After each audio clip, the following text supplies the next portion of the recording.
tama yung sabi nila. Piliin mo yung taong gusto ka. Okay? Nang minsan kasing pinili ko yung taong gusto ko, nasaktan lang ako. Katulad po ni Saldico, ang sabi ko lang naman po matunog na yung pangalan niya. Napakaraming sources na nagsasabi, kumukonekta kay Saldico, pwede ba natin siyang imbitahin? Ang sabi po, hindi na raw siya imbitahin because of interparliamentary courtesy. Ang pinag-uusapan natin ay problemang kasangkot na po ang kinabukasan ng ating bansa.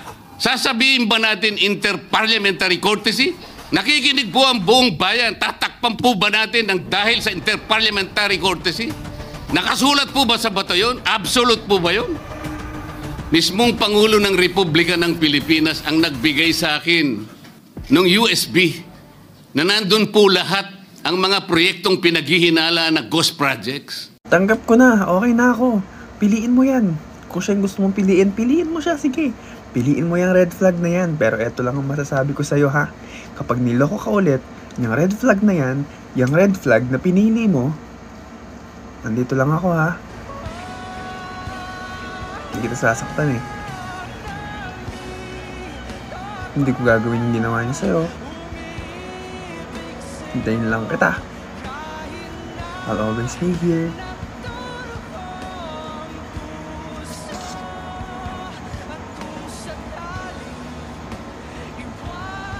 Ay.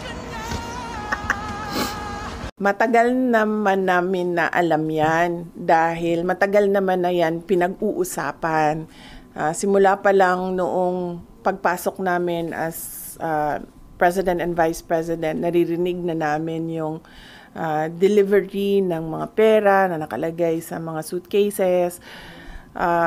Pero ngayon lang siya lumabas in public dahil merong witness na nagsabi na siya mismo ang nagdadala nung mga suitcases na yon. Hindi siya odd for Martin Romualdez because he was already involved in heavy luggages doon sa Okada case. Kung maalala ninyo, doon sa State of Delaware case sa Amerika, nabanggit na yung pangalan niya doon at nabanggit na rin yung pangalan niya doon na tumatanggap ng pera na nakalagay sa luggages. So, ganun talaga yung modus nila. Hindi lang sa flood control, ma'am, pati sa sa illegal gambling. Tumatanggap sila. So, si Martin Romualdez. So, hindi lang siya sa flood control. Baka kasi yung tao na nagtrabaho ng basura, flood control yung pera na tinatransport nila. Pero marami pang iba pang mga sources ng corruption na dinideliver. Hindi lang sa flood control, ma'am, pati sa sa illegal gambling. Tumatanggap sila. So, si Martin Romualdez. So, hindi lang siya sa flood control. Baka kasi yung tao na nagtrabaho ng basura, flood control yung pera na tinatransport nila. Pero marami pang iba pang mga sources ng corruption na dinideliver.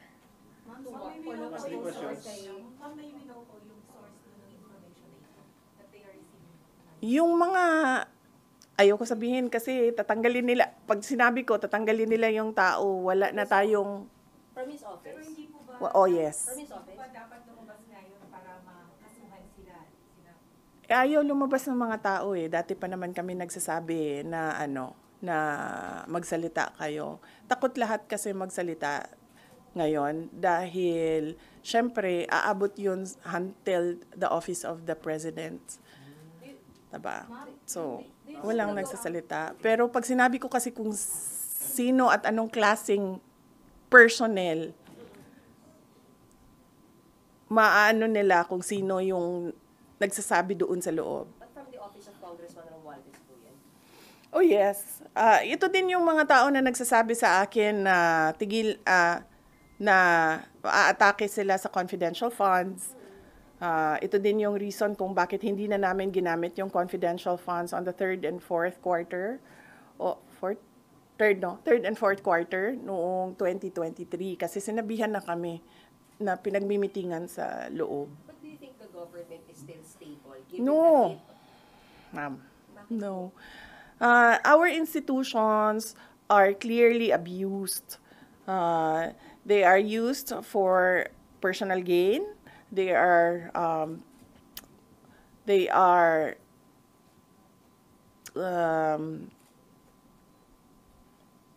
used for personal gain, and we have already seen the testimony of witnesses about corruption, and there is practically nothing happening in our country. Ilang ulit ko na yan sinasabi noon na tigilan yung politika, tigilan yung pansariling pag-una ng pansariling interes kasi walang nangyayari sa ating bansa. Meron ba kayong nakikita at all na project na nakatulong sa ating bayan? Wala. In fact, we ran on the platform of unity and continuity. Ang expectation noon is that there will be continuity on the projects like the build projects of the former administration at yung mga iba pa na nasimulan ni dating Pangulong Rodrigo Duterte, pero wala naman tayong nakita. Last question. Ang dating nagsiserve as an instrument lang sina Congressman Romualdez. Hanggang ano pa ako dito, hanggang alauna pa ako dito, JC. Ay, sir. Ang dating nagsiserve as an instrument sina Congressman Romualdez at may kumpasito ni President Bongbong Marcos. Example na lang, noong budget, example na lang ng budget natin. Yung budget natin, ang huling pumipirma dyan, ang Pangulo. Para siya maging batas, para yan ma-operationalize, para natin ma-implement yung batas na yan, kailangan yan ng pirma ng Pangulo. The fact na nagpirmahan sila ng budget na may mga blanco, ibig sabihin, hindi nila binasa or pinabayaan nila na merong mga ganun na blanco. Pinastos pa nila ako, kesyo taksil, kesyo korap, abusado, putang ina ninyo. Hindi ko naman gusto itong ginagawa ko eh. Putang ina ninyong lahat. Anong nakalagay doon sa envelope? DepEd money. Putang ina mo ka! Anong ginawa ko? Pasensya na kayo ha. Kailangan kasi namin ng pera. Ng pera sa DepEd. Mag-eleksyon na kasi na wala pang confidential funds. Gusto ko lang tapusin nyo na yung puting show ninyo. Tang ina mo ka. Putang ina, hindi mo pala gusto ginagawa mo eh. Mag-ingat po tayo sa mga naririnig po natin. Alam naman po ng lahat ng tao sa kwarto na ito na may guilty na senador, may guilty na congressman, may guilty na DPWH officials, may guilty na contractor, at maaaring sa iba pang ahensya ng pamahalaan. Pero sa puntong ito, nakikita po natin, hindi lang sila basta naglalaglagan, gusto nila magulo ang kwento. Gusto nila lituhin tayo. Gusto nila na hindi na natin malalaman kung ano totoo para eventually mawawala na lang na parang bula.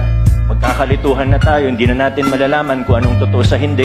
We just apply simple logic. It's already clear that they are lying. Ito alam ko medyo iba kasi yung logic na ginagamit nila sa universe po nila. Pero pag tinignan po natin logically, 2 to 3% of even 100 billion, 2 to 3 billion pesos lang po ito. Sila naman po yung nagmalaki at nag-flaunt. Pinagyabang po nila yung lifestyle nila. I'm still holding on to everything that's dead and gone. I don't wanna say goodbye cause this one. Nintay kita eh. Hanggang maging ready ka na. Nagpahintay ba ako? What am I supposed to do when the best part of me was always you? What am I supposed to say when I'm all choked up that you're okay? I'm falling to pieces. Sabi pahiya. I'm falling to pieces. Sorry. Valentina, vamos a dormir. of my pub! Go on!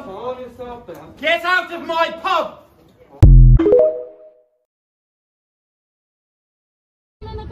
Tumigil ka na!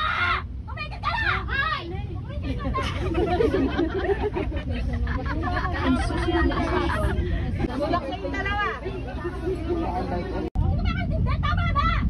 Radyo ko pala pala sa kwartya! Yung pala eh. Alam mo pala, ayaw mo nasisiksikan yun ang napapansin ko.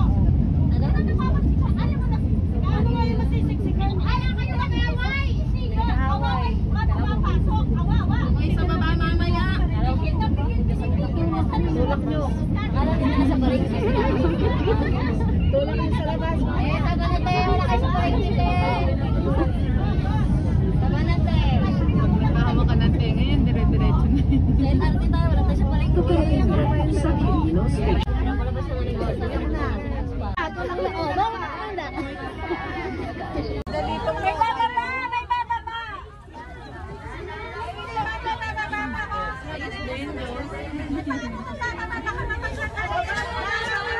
Sige, tayo pasok ka doon para lumuwag tayo. Ayan. Diyos ko, drama talaga tong train na ito. Oh. Baba. A little bit.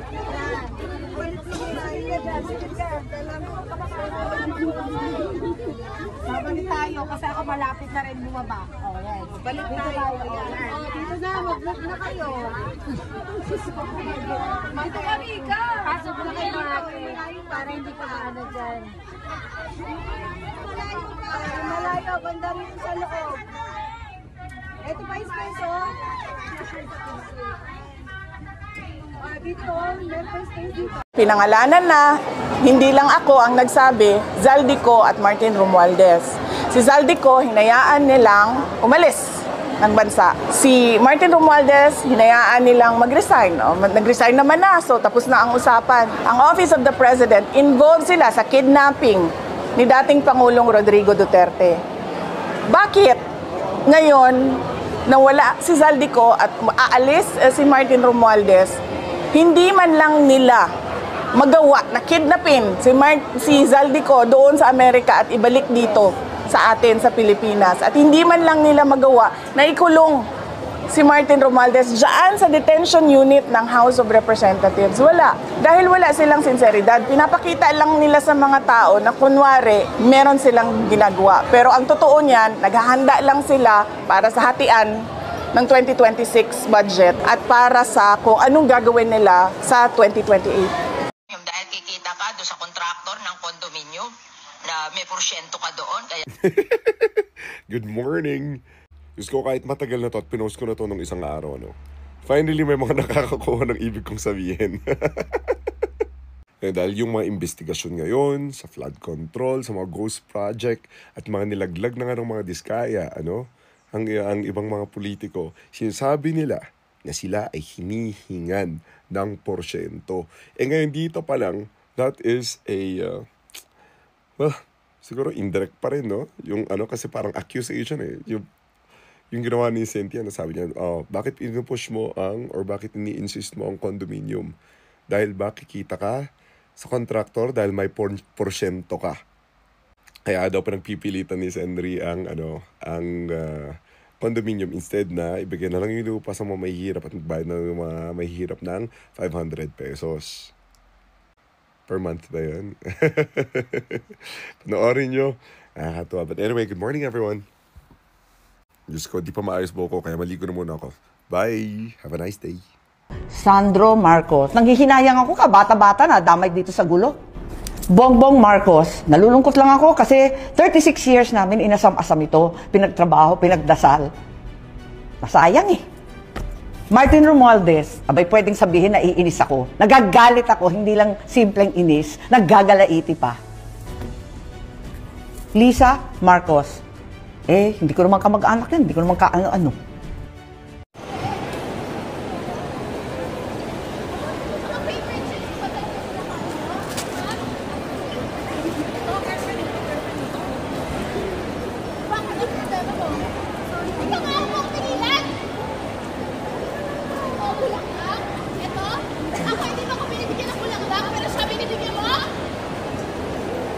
Wala ko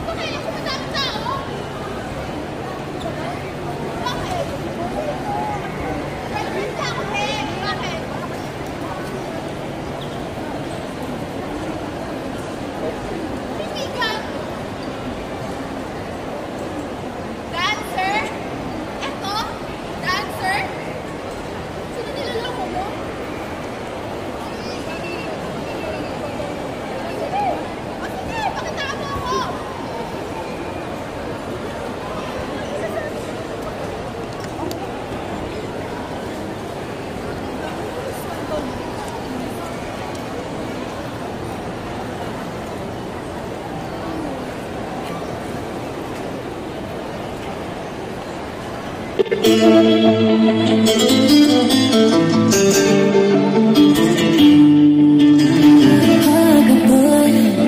too fast, I couldn't catch it. Caught in the casket. You always knew it. Starting rolling in the junction. Back cameras flashing. Like, ooh, you got everybody's eyes and just you. And I see it too. Yeah, ooh, you can have anyone else you wanna do. I'm begging you. Hands off, Gabriella. Gabriella, hands off, Gabriella. Back off from my floor. Gabriella, back off, Gabriella. You can have anyone else you wanna do. I'm begging you. Hands off, Gabriella. Gabriella, hands off, Gabriella. I bet you taste just like a summer under the covers. Be in the middle, overprotective, I'm a lover. You made me wonder, like, ooh, you made all of this fantasy true. Where'd you go? Ooh, you can have anyone else you wanna do. I'm begging you. Hands off, Gabriella. Gabriella, hands off, Gabriella. Back off from the floor. Gabriella, back off, Gabriella. You can have anyone else you wanna do. I'm begging you. Hands off, Gabriella. Gabriella, hands off, Gabriella.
Asa naman gitong gaingon-ingon deribe nga dili sila mabuhi og bulagan sa ilahang ex.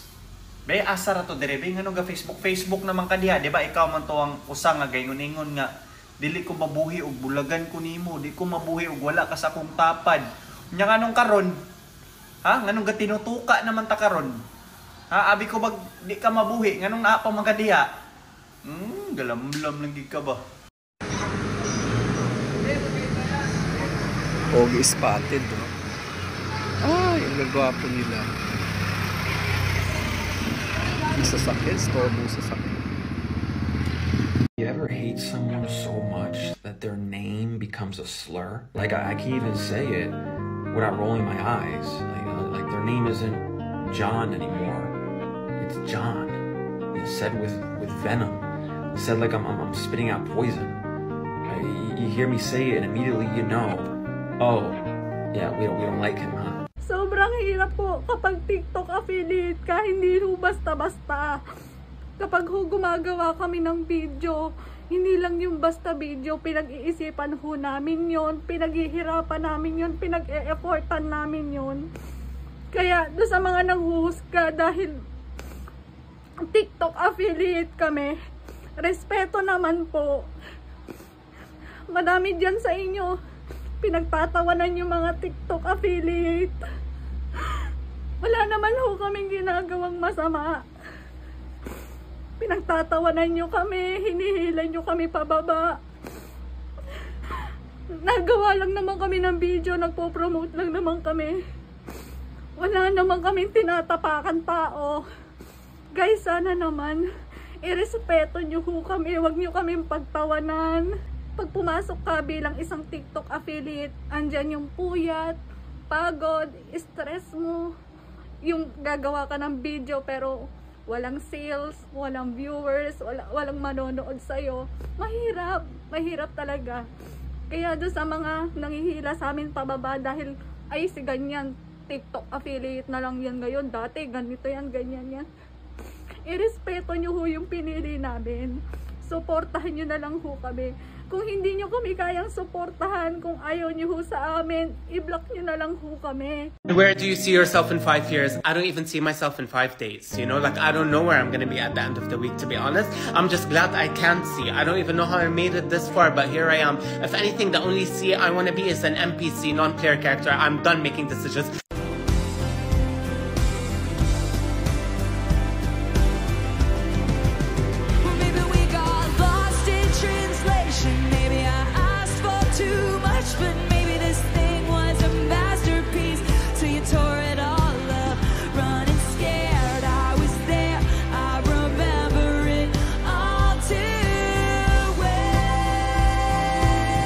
I will handle every situation, but let me overreact first. I gotta get it out of my system. Once I get it out of my system, I'm ready to lock in. But I have to overthink it a little bit. I have to blow it out of proportion, make it seem way bigger than it is. And then I'll solve the situation. Just let me overreact. It's part of the process.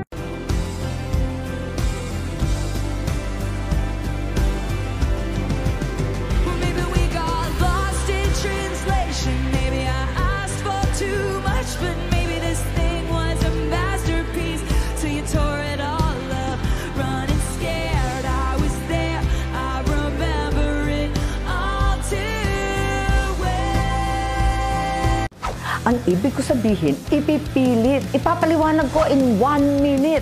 I mean it.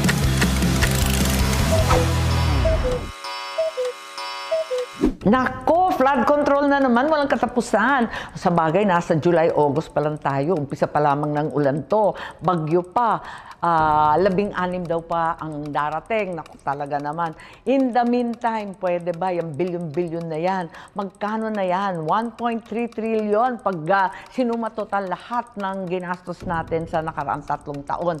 Saan napunta ang pera kundi sa bulsa ng mga, ayan, alam na natin kung sino yung mga lulong, mga mga buhaya at iba pa. Kaya, bakit hindi balikan yung master plan? Nako, dekada 70 pa yan, panahon pa ng tatay ko, may Metro Manila flood control plan na. Asan na yung Parañaque spillway? Tagal-tagal na yan. Tapos yung Laguna de Bay, kailan ba ide-dredging yan? Na makatotohanan, matapos na yung mga major projects, imbis na tinitingi-tingi sa iba't ibang congressional district. Nako, kayo talaga, tigilan na.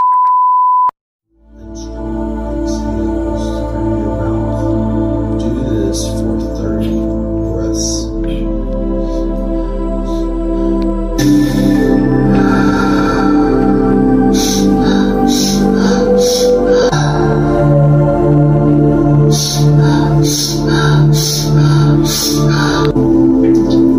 Now let your breath settle and feel the energy. Now bring your mind to 3 moments that you heard and what you felt. Was it a person? Was it a quiet victory? Was it a simple joy? Any resistance? Let the gratitude fill you.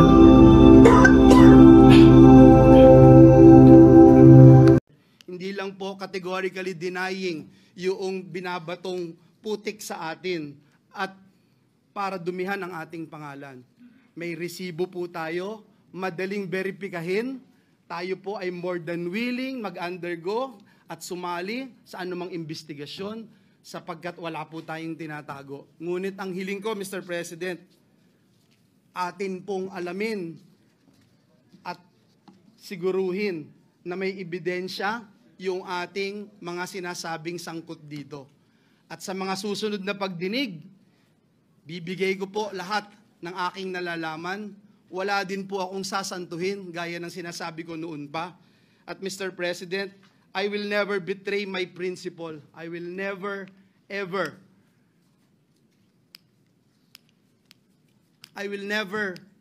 Mr. President, destroy the name that was given to me by my parents, Mr. President, because it's priceless, Mr. President. Sa kalami, isa lang massage, magawasan jud ka. Saka ni. Huy! Well, speaking of, kanya ko lang siyang i-share kaninyo ha. Kaya di man yun ta perfect na fearful, no? Pero ayaw mo pag-judge na ko mga higala. Kaya tao rasab ko. So, na-adjust pa na mo kaingong yun ko nga ma-recommend yun ako aside sa limpyo kanang lami ang hilot and barato rasab. They're open until 3 a.m. Og na, moingon jud ko na adyoy therapist diha nga pag mo offer na barato ra kayo sab. Unya paggawas mo na jud ko. Imo ni tanan. Mingon jud kag maogyoy mupit lagong sa imuhang pipeline. Basta makuyawan jud ka kay abi nimo gwa. Pero paggawas manumbag yun din tawon sa kadak. O DM dayon. Kabalo ko nagkakangol diri. Kung sinabi ko na 2025 budget is the most corrupt budget ever passed in the history of Congress. Some critics have said this budget is one of the most corrupt. Would you agree? Yes, I will agree. This is talaga naman a very, very bad budget. Ito po ang pinaka-corrupt. Talagang binanggol nila yung budget. Daming description niya, pinakamasamang budget, pinaka-corrupt na budget. Pinakamasamang budget, wala na ibang description doon. Hinatikos ni Davao City Acting Mayor Sebastian Duterte ang umano'y korupsyon sa 2025 national budget ng bansa. Ito rin anya ang maituturing na pinaka-corrupt budget sa kasaysayan ng Pilipinas. Lahat naman ay nag-agree na ito'y pinaka-corrupt na budget sa buong kasaysayan ng Pilipinas. Naniniwala ako na ito na yung ano ba tawag natin dito? Pinakasinalaula na budget sa buong karanasan ko.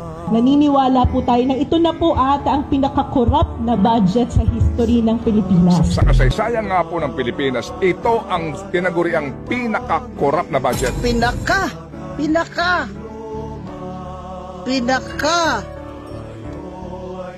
pinaka-corrupt na budget sa buong mundo. Itong budget na to ay napakabulok, walang kwenta. Isang malaking scam ang unconstitutional 2025 budget ng Budol Marcos administration. Ako ay naniniwala na garapal ang katiwalian sa pamahalaan sa ilalim ni Pangulong Bongbong Marcos ngayon. Alam mo, awa na ako dyan kay BBM, nagmumukha na talagang tanga.